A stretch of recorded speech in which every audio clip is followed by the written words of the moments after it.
여러분, 하나님의 자비라고 하면 어떤 이미지가 떠오르세요? 이게 기분에 따른 어떤 선택일까요? 아니면 하나님의 결코 변하지 않는 본질 그 자체일까요? 어쩌면 신의 가장 거대한 힘이 바로 이 자비에 숨겨져 있을지도 모릅니다. 오늘 그 질문의 답을 함께 찾아가 보려고 합니다. 자, 그래서 오늘 우리는 이 큰 질문을 가지고요. 여기에 제기되는 몇 가지 아주 흥미로운 반론들을 하나씩 짚어볼 겁니다. 자비가 정말 선택적인 것인지, 혹시 약함의 다른 표현은 아닌지, 그리고 과연 힘과 자비는 어떤 관계에 있는지 같이 한번 깊이 들어가 보시죠. 그럼 바로 본론으로 들어가 볼까요? 자비는 과연 하나님의 변치 않는 본질, 즉 핵심 속성일까요? 이 질문에 우리가 어떻게 답하느냐에 따라 우리가 하나님을 이해하는 방식이 완전히 달라질 수 있거든요. 바로 여기서부터 모든 게 좀 복잡해집니다. 한번 생각해 보세요. 만약 자비가 본성이라면 마치 태양이 빛을 내는 것처럼 당연히 모두에게 흘러가야 하는 거 아닐까요? 그런데 왜 현실은 그렇지 않아 보일 때가 있을까요? 이 딜레마가 바로 오늘 우리가 풀어야 할 가장 큰 숙제라고 할 수 있겠네요. 이 딜레마에 대한 첫 번째 반론이 바로 이 선택의 문제입니다. 어쩌면 자비는 본성이 아니라 그냥 하나님의 자유로운 선택일 뿐이라는 주장인 거죠. 그리고 이 주장의 가장 강력한 근거가 바로 성경에 나오는 이 구절입니다. 하나님께서 직접 누구에게 자비를 베풀지 선택하신다고 말하죠. 이렇게만 보면 자비는 본질이라기보다는 그때그때 상황에 따른 결정, 즉 좀 임의적인 행위처럼 느껴지기도 합니다. 꽤 설득력 있는 반론이죠? 그런데요, 여기서 아주 재미있는 반전이 하나 있습니다. 하나님의 또 다른 속성인 권능을 한번 생각해 볼까요? 하나님의 권능이 그분의 본질이라는 건 아무도 의심하지 않잖아요? 그런데 성경을 보면 그 권능 역시 자신의 뜻에 따라서 선택적으로 사용된다고 나와요. 어때요? 자비에 적용됐던 논리랑 정확히 똑같죠? 그러니까 핵심은 이거예요. 어떤 행동을 선택해서 한다는 것이 그 성품 자체가 없다는 걸 의미하지는 않는다는 겁니다. 자비를 베풀기로 결정하는 행위와 자비로운 존재 자체는 서로 다른 문제라는 거죠.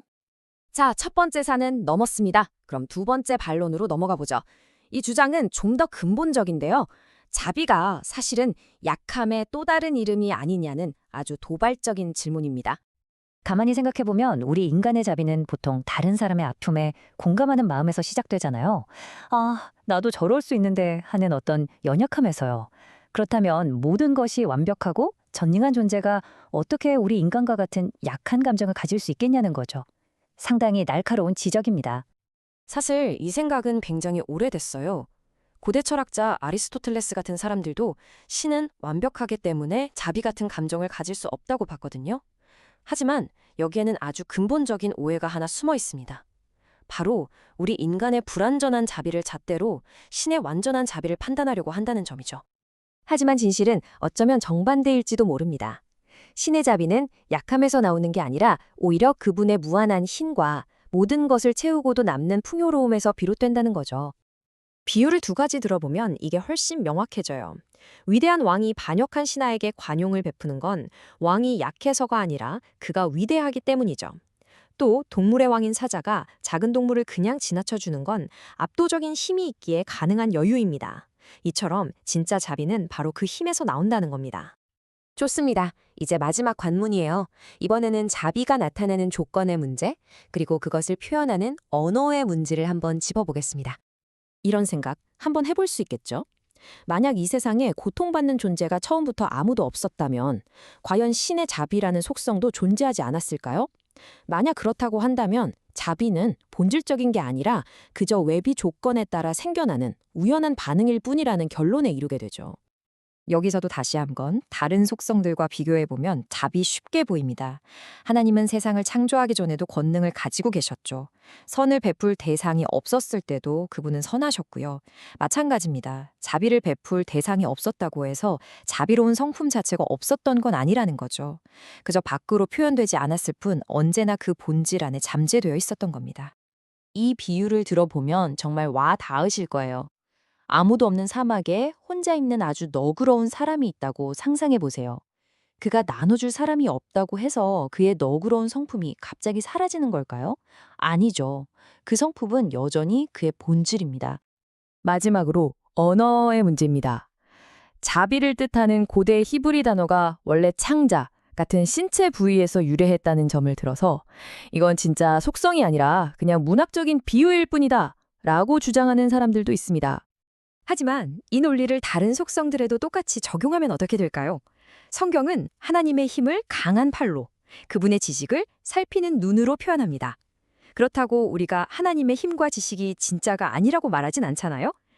이 모든 건 인간의 언어로 신적인 실제를 조금이라도 이해하기 쉽게 설명하려는 은유일 뿐이지 그 속성 자체가 없다는 뜻은 아니라는 거죠. 자, 이렇게 세 가지 주요 반론들을 모두 샅샅이 살펴봤습니다. 이제 이 모든 조각들을 하나로 맞춰보면 과연 어떤 그림이 완성될까요? 놀랍게도 힘에서 비롯된 자비라는 아주 강력한 결론에 도달하게 됩니다. 이것이 바로 오늘 탐구의 최종 결론입니다. 하나님의 자비는 약함의 증거가 결코 아니라 그분의 무한한 힘이 표현되는 또 다른 방식, 또 다른 이름이라는 겁니다. 약해서 동정하는 게 아니라 너무나도 강하기 때문에 자비를 베풀 수 있는 것이죠. 그렇다면 진정한 의미의 신적인 자비란 무엇일까요? 바로 이 두 가지의 결합입니다.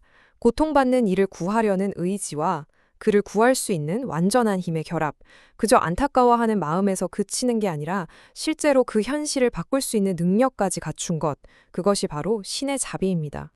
그렇다면 마지막으로 이 질문을 여러분께 한번 던져봅니다.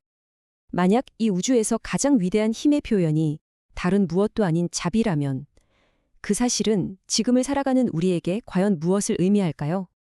이 질문에 대한 답은 아마 우리 각자의 마음속에서 찾아야 할 것 같습니다.